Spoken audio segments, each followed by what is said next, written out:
Obviously, this is giving me a chance to finish what I tried to get through yesterday, and so it's great to have the opportunity to sort of finish up. And, you know, what I've been doing with a number of people over the years is really trying to develop really a truly ecologically based alternative to production forestry, being defined as a forestry that's really focused on the very efficient production of wood as constrained by global economic models, which has to do with return on capital. And as I suggested yesterday, you know, forestry of the 20th century has really gone down a couple of very different roads in terms of approaches and in terms of objectives. And certainly, you know, one of them has been an intensification and a focus, economic focus, which is much more intense than forestry traditionally has been. Traditional forestry was certainly focused on wood, and it certainly was focused on getting some kind of economic return, but it was never as intense as, of course, the global economy has made things today.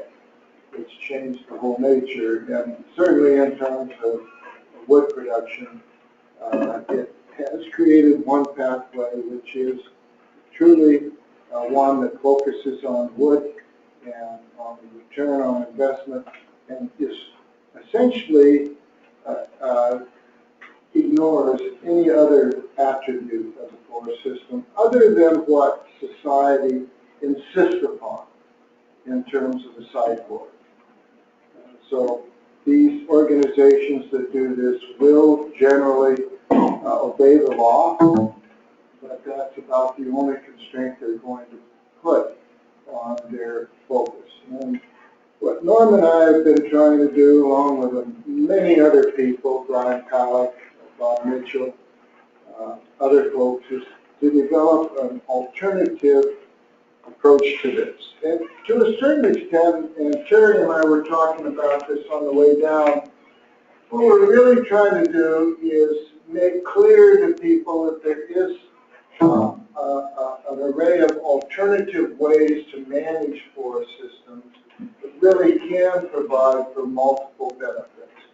It really can provide simultaneously for environmental benefits, economic returns, and cultural objectives as well.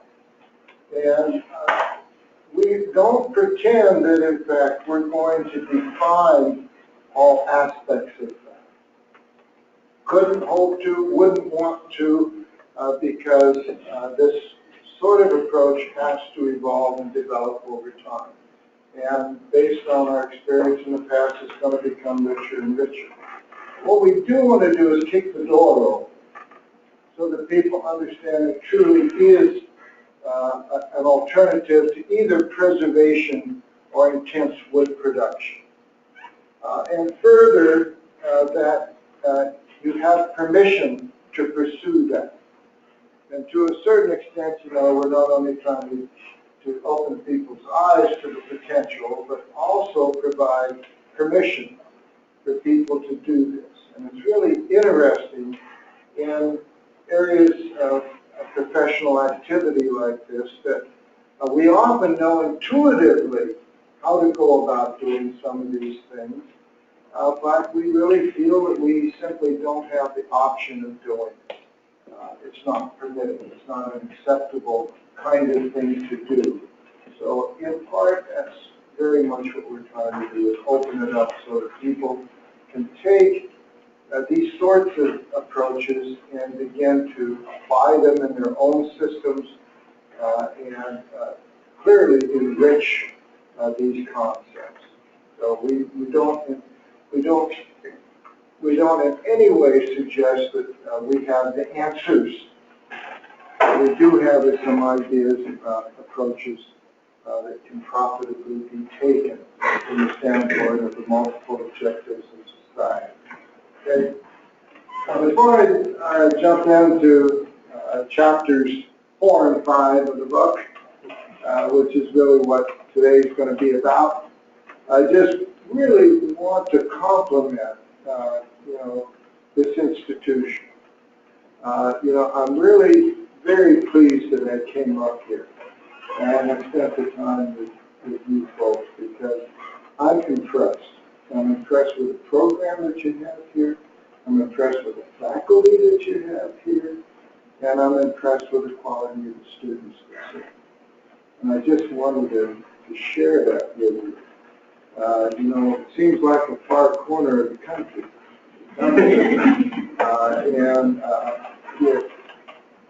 It's very impressive what you're doing here. And I think there's a very good reason why you are one of the leading institutions in North America in the area of natural resource education. So I'm pleased to have been here. I've learned from the process, and I intend to come back. All right. That said, let's talk a little bit about silviculture. And I can really begin now to get into more of the details of the approaches that we're taking. And I'm going to end up again by saying a little bit about landscape ecology.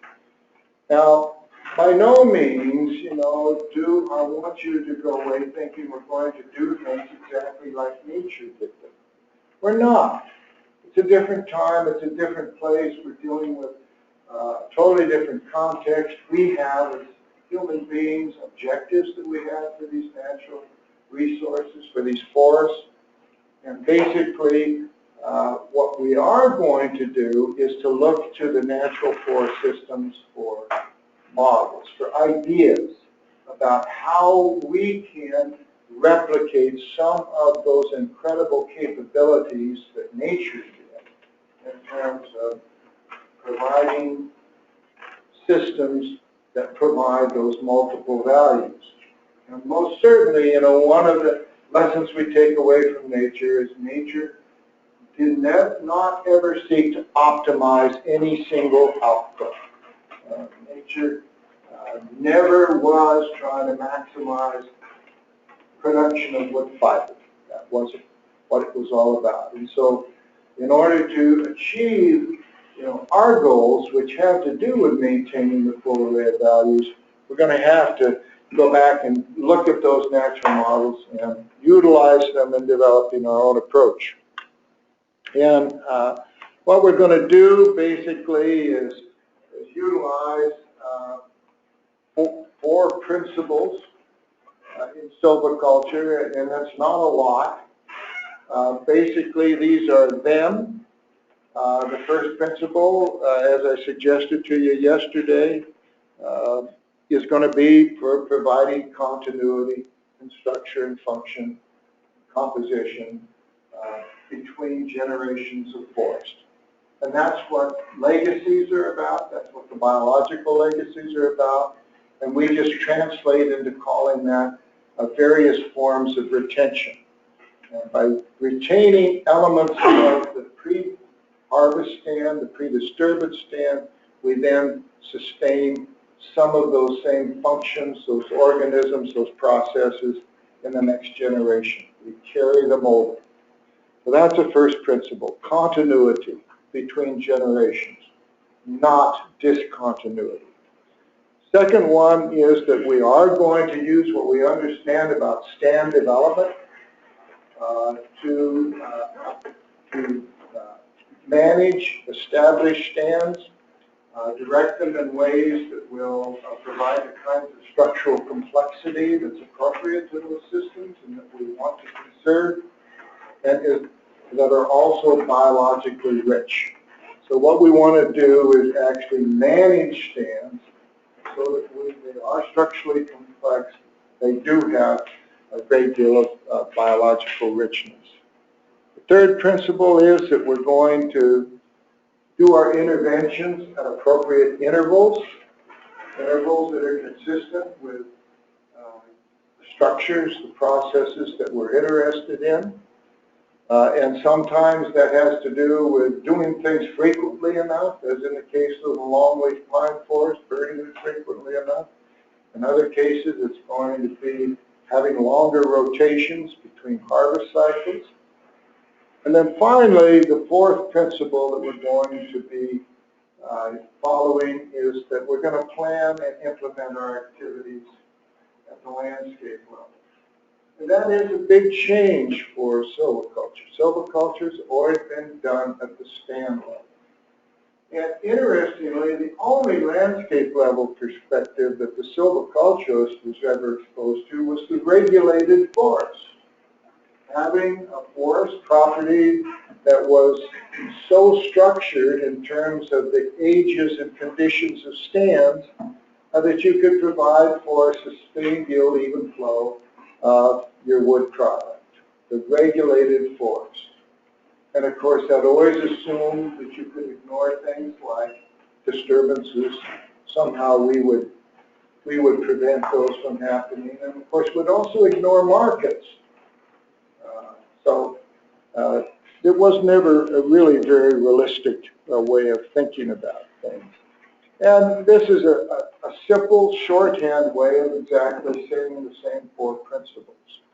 And that was the three-legged stool, which became a four-legged stool when we added the landscape to it. Was our effort initially to just simply tweak traditional silvicultural perspectives. And as I discovered when I began to write the book and write the chapter on silviculture, you really can't just tweak existing silvicultural systems. You've really got to think about what is it you're really trying to do. And what we discovered was we're trying to do things like, in fact, provide for continuity. That's really what it's about. It's not simply retaining some trees when we do a harvest. First principle, regeneration harvests that retain structures and organisms from the pre-harvest stage. And this begins to put a focus on what you leave behind, not on what you take.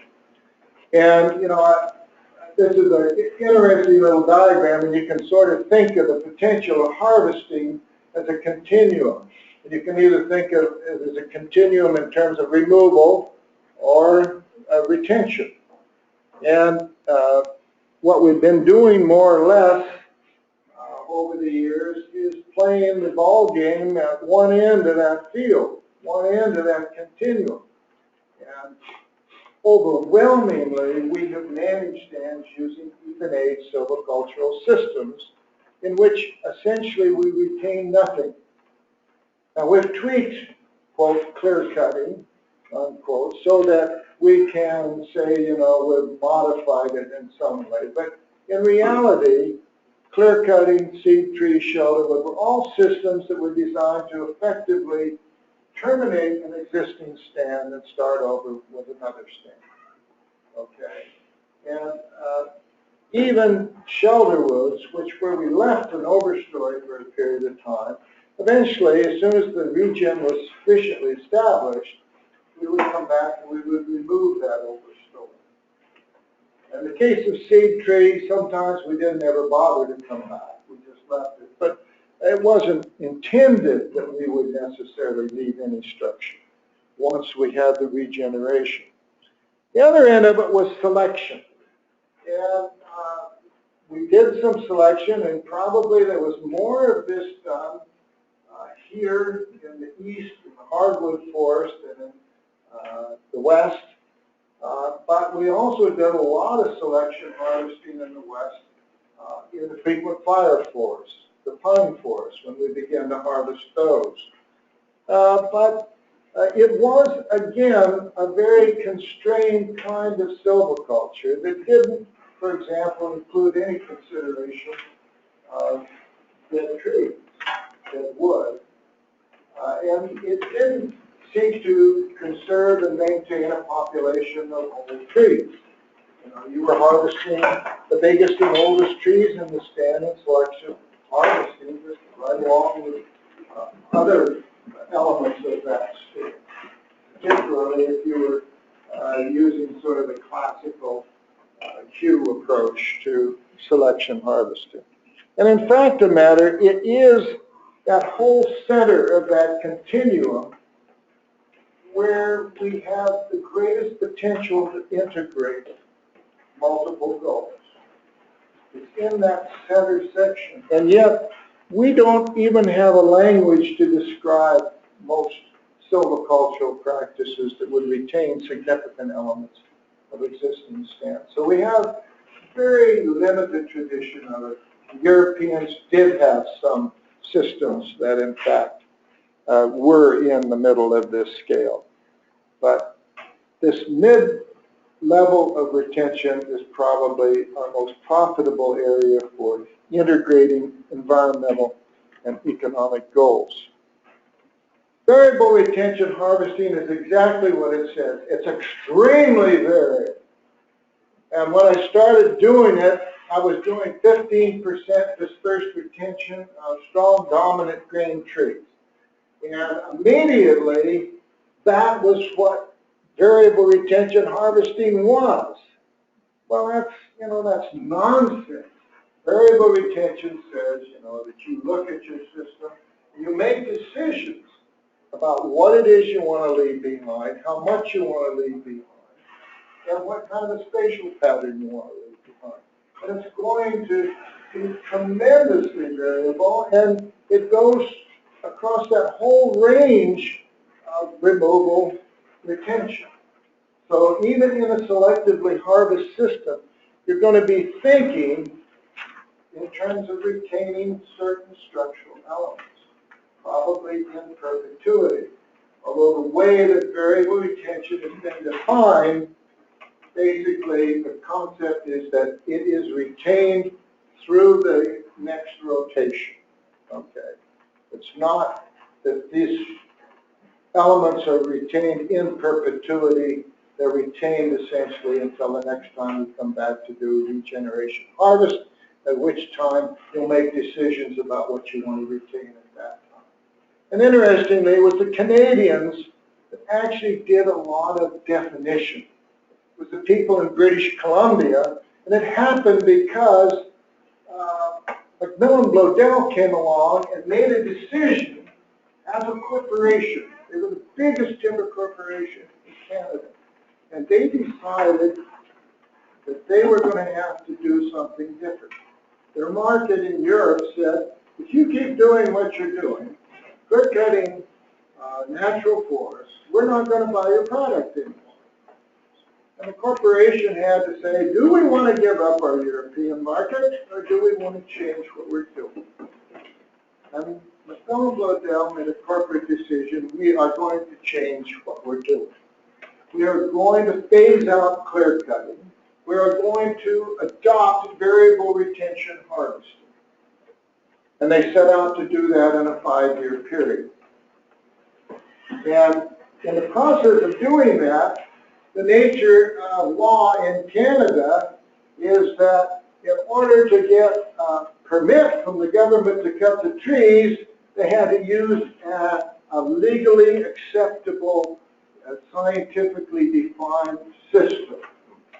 So they had to actually go and write a law that defined what variable retention was.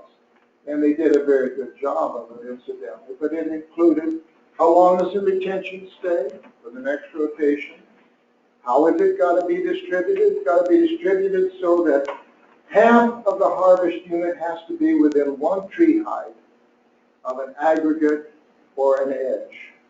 So there was a spatial element so that people couldn't come along and say, oh yeah, I've retained a bunch, it's down there in the corner.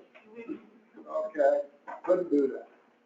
So that's where some of the definitions came from. It's really from the Canadians as well as the main variable retention. So silvicultural prescriptions are conceptually as easy with variable retention harvesting as they are with an even age system. So what are you going to leave behind? And for us, when we began to do this in the 80s, we were still cutting old growth. It was really easy to decide what we should retain. We're not going to grow big old trees anymore. We better leave some. are not going to grow big trees. We're not going to have big snags where the leaves come. Where there are leaves and big downwood. And so this is where retention started for us in the Pacific Northwest, leaving behind these structural elements that we either were never going to create again or would be very difficult to create. And incidentally, you can create these. You would just have to retain trees for multiple cycles. Okay, that's how you get them. It's not that difficult, but it takes time. So there's also the question of how much to leave behind. And this can be really a challenging one, because it comes down to, how many linear feet of logs do I need to have on the floor, on the ground in a harvested area in order to facilitate the movement of redback voles. You can bring it right down to that kind of level. And we don't have the science often to give us precise answers to how much, but we have a lot of expert opinion that allows us to make some decisions about it. And we have a lot of simply capability in terms of being able to, for example, model the physical environment and figure out, what kinds of amounts and conformations are going to give us what kind of climatic modification, for example. So when I started doing it, this is what I did. I did 15% dispersed retention. Now, I had a very specific set of reasons why I did this, none of which were very scientific. They were social. First of all, this was an amount of retention that we were doing in shelterwood harvest all the time. So the foresters couldn't tell me we couldn't do this. We knew we could do this. And secondly, I wanted to leave as much as I think I could get away with without foresters saying, wow, that's way too big a cost. I'm leaving way too much material behind. And I thought maybe 15% might be the upper limit, but it would be enough to modify the environment enough that I get a biological response. And it turned out that's true. 15% did that. And the other thing that I did was, I decided to distribute it over the harvest unit. And I don't know why I thought I had to do it that way, but I thought that was the best way to do it, and so that's what I did. Well, that gets to the third element of the prescription, which is how do you want to leave it behind? And as I said, for the first few years that I did retention and preached retention, I said if you weren't distributing the retention, you weren't playing the game. Okay? And then I got involved with, of all people, the Darth Vader of the wood products industry, Plum-Creek Timber Company. And they brought me in one afternoon, and they had appeared in a picture in a Wall Street Journal, the Darth Vader of the wood products industry. Even their timber buyers weren't sure they wanted to deal with Darth Vader, so they decided we better do something to at least change the appearance of what we're doing, if not the reality of what we're doing. So they called me in one morning. I spent a half a day with all of their foresters and all of their executives. And I talked about leaving things behind. I talked about retention. And they fed me a nice lunch and sent me off on my way. And then they spent the afternoon debating as to whether they wanted to do any of this or not. And they decided, oh, hell, let's try some of it. So every unit of Plum Creek Timber Company said, we'll try some. And they had a really steep learning curve. And they were trying to do things like cable log downhill through a residual stand. That's not a good thing to do. It doesn't work very well. But they did a really quick learning process and began to aggregate their retention. And finally, they called me up about 3 months later and said, Jerry, I want to fly you down and show you this harvest unit we just did. And so they flew me down to this area, and I flew around this harvest unit. And what they'd done was left 15% retention, but they had obviously aggregated.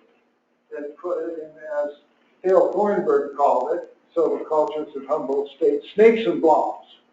Snakes and blobs. Okay, but today we'd call it aggregated retention. Okay, and so this was really interesting. And what it allowed them to do was do some things they couldn't do otherwise, like save big soft snags. This was a 1902 burn that they were logging, and basically it had some beautiful residual snags in it and big logs, and they wanted to retain it. And so from that experience, I realized, Jerry, you better rethink this. You can do a lot of things if you concentrate your retention rather than disperse it over the harvest unit. And so, from that became, the vision of aggregated retention. And it's a really effective way of doing retention, particularly if you want to lifeboat biological diversity. If that's the main thing you're doing retention for, then leaving patches of forest behind, groups of trees behind, gets you a lot more bang for the bucks. And when McMillan and Lodell began to do their retention, they went very heavily towards aggregated retention. And this is an example of one of their harvest units. And incidentally, 2 years into their transition process, they were purchased by Weyerhaeuser Company. And the condition of the sale by the Canadian government's demand was to continue the process of transitioning from clear cutting to retention harvesting. And so Weyerhaeuser agreed to that. I was on the scientific committee that was meeting every year to review what they were doing. It was set up by McMillan and Lodell. And it was always fun to go up there and see what they had done. And of course, Weyerhaeuser people took me aside and said, Jerry, we don't want you talking about this stuff down in the United States. We don't do this stuff. And yet, they were absolutely wonderful practitioners of this. And they had a wonderful program of adaptive management. Now, let me just say, they finished the transition in 5 years.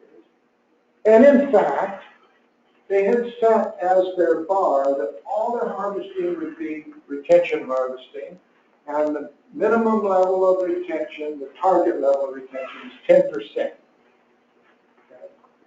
And so we went up there at the end of the 5 years, and an independent consulting outfit had been evaluating their harvesting practices, and indeed, they were 100% variable retention harvesting. How much retention would you guess, on average, that they were leaving? How much? 10.1. 10.1. 10.0. 15. 15. Any others? The average level of retention in their harvest units was 22%. And what you find, and what Plum Creek found, was when you give a forester permission to leave things, they get excited about it. And they find good reasons to leave more behind than the minimum. And so they did. Now, Weyerhaeuser sold out that in a matter of 8 years after that transition began. Weyerhaeuser sold out, moved out of Vancouver Island. And so this beautiful program they were doing basically disappeared. But a lot of retention harvesting is still going on in British Columbia. So, question, how do I want to leave it? Well, often what you want to do in retention is leave some both distributed and some aggregated. And I showed this little picture, and you can just see the tip in the middle of that aggregate of a great big soft snag. This is on the Cedar River watershed, City of Seattle's watershed in the state of Washington. I won't go through all of the details of how well dispersed does versus aggregated. It's in the book. But basically what we discover is that both dispersed and aggregated have merit. There's some things that you achieve well with dispersed retention. There's some things you achieve very well with aggregated retention. This is Washington DNR. This is one of their harvest units, and they do, as you see, dispersed and aggregated retention. That's roughly 30% net retention in the harvest unit. And that's very close to resembling what Norm and I have proposed for previously harvested forest lands on the federal lands in the national forest. That's a model to begin with. Okay? They do it, Washington DNR does it because they have a multi-species habitat conservation plan, which requires them, in fact, to manage for structurally complex forests and to do retention whenever they're doing harvesting. Okay, so that's our model then, and I want to show you some different examples of retention. We do have an experiment going in the Northwest called DEMO, and it really is intended to look at two levels of retention, 15% and 40%, and two patterns of retention, dispersed and aggregated. So that's a 15% dispersed retention. That's a 40% dispersed retention. And that's a 40% aggregated retention. And again, you're never going to do this. I would hope you would never do this sort of thing in an operation. Because what you should do when you're doing retention is respond to what the stand offers you. You basically need to look at the stand you're going to harvest and see where are great opportunities to retain elements of that stand, to retain, more biologically rich spots or concentrations of woody debris or things like that. But this was an experiment, and it forced us to do it precisely the same way in each of the replications of the experiment. And what that really does show you, however, is the difference between dispersed and aggregated retention. Tremendous difference in terms of the visuals that you get. Unfortunately, there wasn't a clear cut as one of the treatments in this experiment.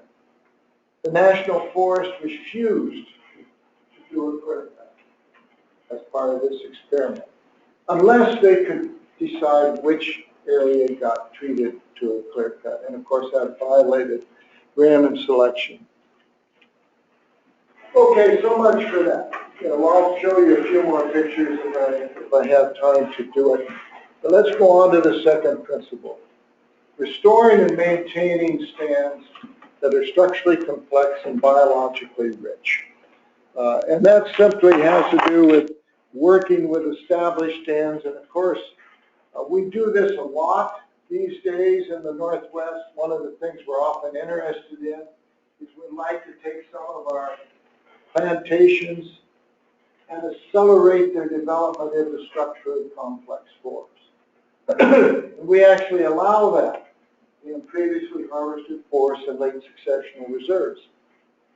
Another one is restoring those overstocked stands on very frequent landscapes, restoring the structure, the fuel loadings, and the composition. So that's what we're talking about here. And, the most important tool is a tool that we call, broadly speaking, thinning. Actually, what we often do really is more like some form of partial cutting. Thinning doesn't adequately describe it, but nevertheless, we're going to thin, but we're going to thin very differently than the production forester thins. We're often going to be trying to create decadence. We're short on down logs, short on snags, kill some trees, get that material in there. Run a fire through it, create some of the tap lines. So we have a tremendous range of tools that we can use to create that complexity and the richness. But in one way or another, many of them come down to some form of thinning. Traditionally, production forestry, we thin from below, basically provide room to grow but none to waste. And we take that mortality that we predict would have come in the smaller diameters, we space it out uniformly so that each of those crop trees has room to grow. But when we're doing ecological forestry, that's not our goal. We do want to grow some big trees. That's true. We're going to want to do that. But we don't want to grow a stand that's nothing but big trees. And so basically what we're doing often is some form of variable density thinning. And I started doing this in a very crude way, talking about skips and gaps. People, we want heterogeneity out there, hit some areas really hard, leave some areas completely alone, and do some other kind of prescription for a portion of the area. Variable density thinning. And we now have a wonderful tool to use to create spatial heterogeneity. It was created, no credit to me, by two young silviculturists in my laboratory, Derek Churchill and Andrew Larson. And they got interested in another kind of tool for spatial analysis that really hadn't been used much. And that has to do with looking at patterns of clustering of trees in stands. And basically, they have now developed a tool that is very quantitative, very replicable, easy to teach, provides the kind of heterogeneous outcomes that we see in real natural forests. And they call it ICO, individuals, clusters, and openings. Okay? I call it, basically a clump or a cluster-based algorithm for marking stands and thinning, or in our case, we use it a lot in restoring those fire-loaded, fuel-loaded stands on the east side. And basically the goal, again, is to produce those kinds of heterogeneous forests. I showed you as a model stand because it's so hard to photograph it and see it in a photograph. So that tool is one that you want to familiarize yourself with. And I'm not going to go into it in detail, other than it's based on the natural clumping patterns that we see in the particular kind of forest we're working in. Again, I want to emphasize that we're going to thin from above as well as from below, because there's a lot of things that we want to nurture in those forests when we're doing ecological forestry. For me, and you will find this hard to think about, often when I go into a young forest, say 70, 80 years old, there's a hardwood component that's been suppressed by the conifers. I want to retain them. I want to essentially stimulate it. So if I'm going to do that, I'm going to have to do something in the overstory in order to get the light. The fourth principle is the landscape principle, and I'll end there. And we simply have to be thinking about the larger spatial scale that we're interested, the pattern that we want at that larger spatial scale. We certainly want heterogeneity. A part of that heterogeneity has to do with recognizing special areas, and I'll come back to our shades of green here at the end. So, first thing that you really need to start in ecological forestry in terms of landscapes is thinking about important, unique kinds of areas in your landscape that have extraordinary, unusual importance, either ecologically or culturally. And then identifying those and developing appropriate management activities for those. Certainly none of them is more important than the aquatic system. If a forester does nothing more than to deal credibly with the aquatic component of their landscapes, they have done the majority of what they should be doing with regards to these kinds of special areas. But there are other kinds of specialized habitats that you may have that are unique, caves, cliffs, things like that. There are biological hotspots, for example, elk calving areas are a great example for us of areas that aren't distinctive in terms of physical features, but are very, very important in terms of biological activity. Corridors, and then, of course, for the Native Americans, traditional food and medicine sites. So the aquatic systems are really critical. The last element, again, as I said yesterday, is to stop thinking in terms of habitat and non-habitat. Places that are going to provide ecological function and places where ecological function is irrelevant. And, you know, I am very impatient with both the traditional forester and the academic conservation biologist that persist in this kind of a view of the world. And I really think that in ecological forestry, my attitude on public lands today is that no activity should be undertaken that does not include a significant ecological component. Everything we do on the national forest should have ecological content. It should contribute in some way to the ecological function of that landscape.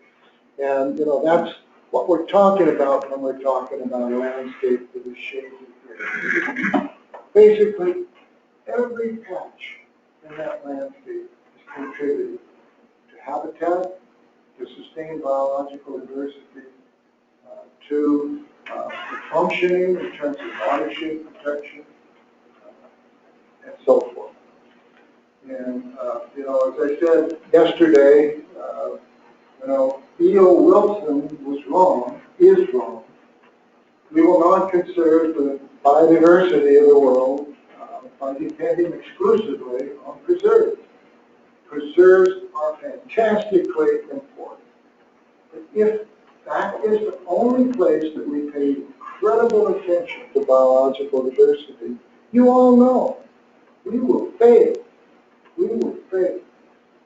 How could we give up 80%, 85%, 90% of our habitat for so many of our species? We can't do that, nor should we. So, that's my last point. I'll just show you one other picture here. This is what Norm and I have been proposing as an approach of variable retention harvesting with about a third of the forest conserved as aggregates and dispersed retention. Doing this in previously harvested stands that are today maturing plantations. And the goal here is twofold. And when I started doing retention, I wasn't even thinking about early successional habitat, pre-forest habitat. But today I am.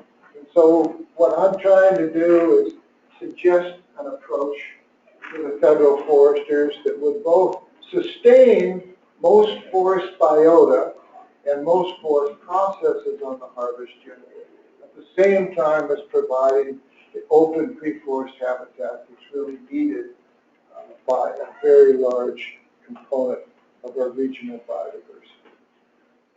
I'll just end there. Thanks.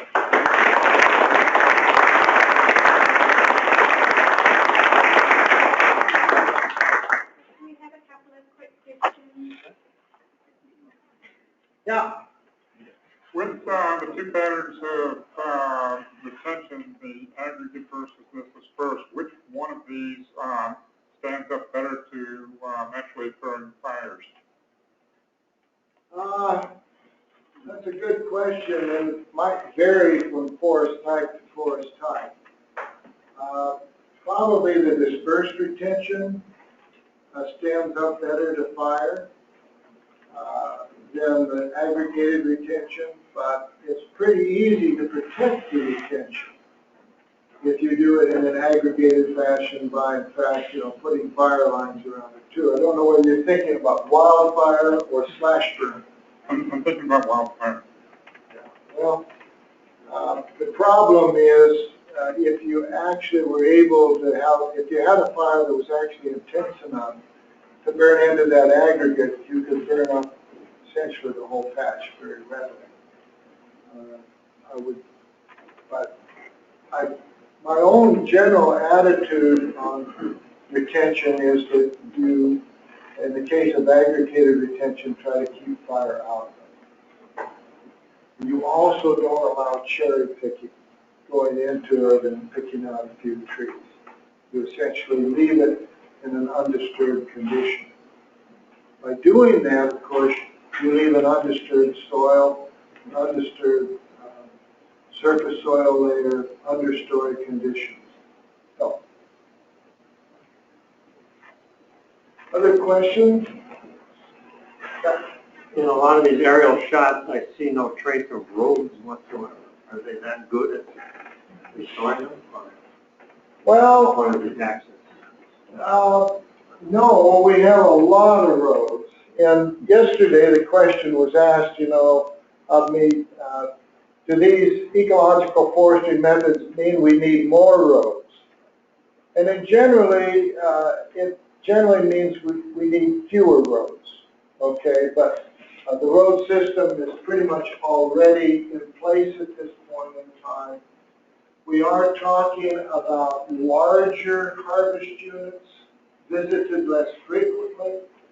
So I would guess, we have the potential to actually reduce the road network in connection with it. One of the nice things about retention is that from both an ecological and human perception perspective,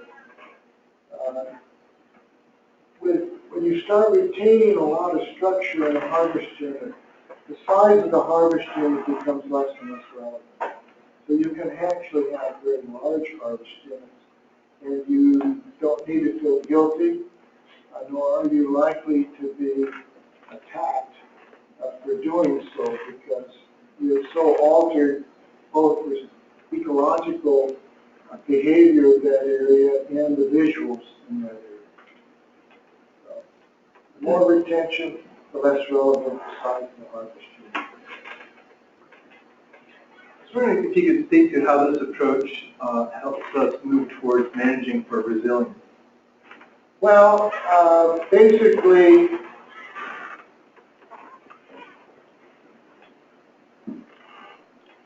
what you're doing, that's a good question, and I haven't thought about it, particularly in the context of the moist forest a whole lot.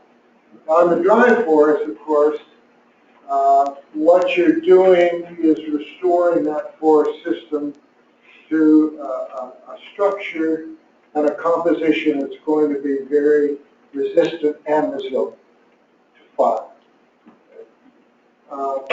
In this system, what you're doing is you're trying to deal with resilience by increasing the heterogeneity of the system and the diversity of the system in terms of the richness of biology. So basically in these kinds of forests, and to some extent in the kinds of forests you deal with, our approach to providing for more resilience in the face of climate change, for example, is diversification, more variety of species, more alternative potential dominance in the face of certain kinds of disturbances or changes in climate. So what I would do, for example, in our Douglas fir hemlock forest, first of all, I can't do anything in the mature and old forest.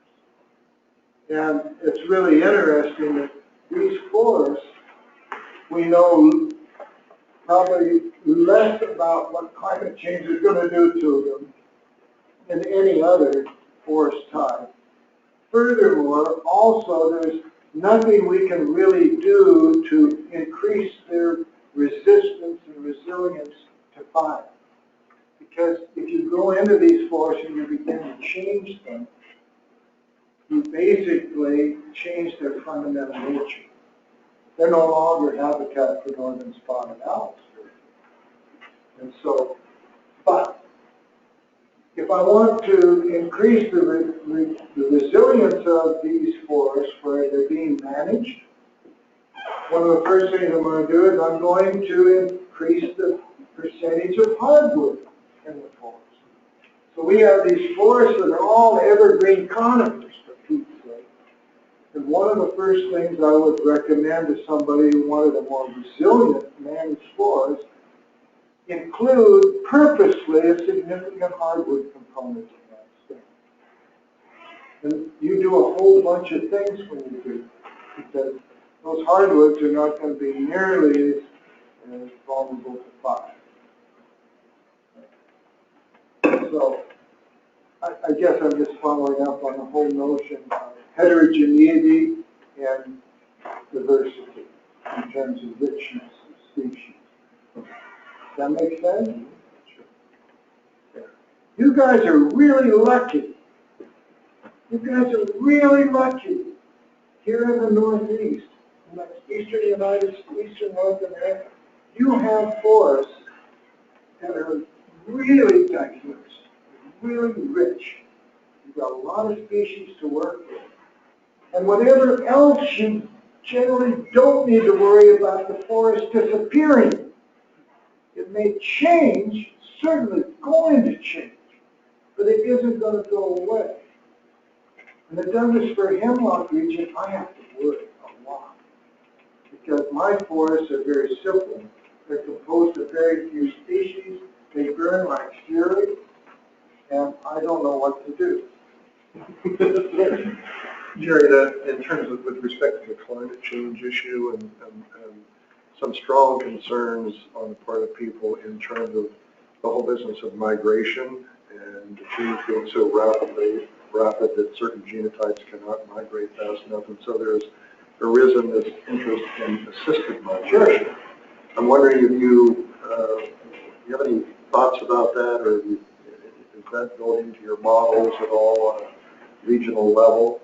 If you want to speak to that. Sure, absolutely. You know, it's built into what we recommend to people to think about. And obviously you need to be thinking about the particular genotypes you're using in artificial reforestation, for example.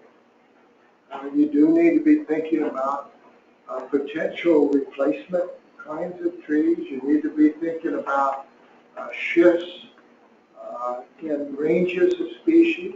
So yes, and you can't just ignore that. And so, I definitely think that this is something that's on the table, and I actually would have participated in suggestions of that kind. But, bear in mind that, we're dealing with some groups out there that have, really rather extreme perspectives on this kind of thing. I think you want to steer away from both of them. There's one group that I deal with that leave it to nature.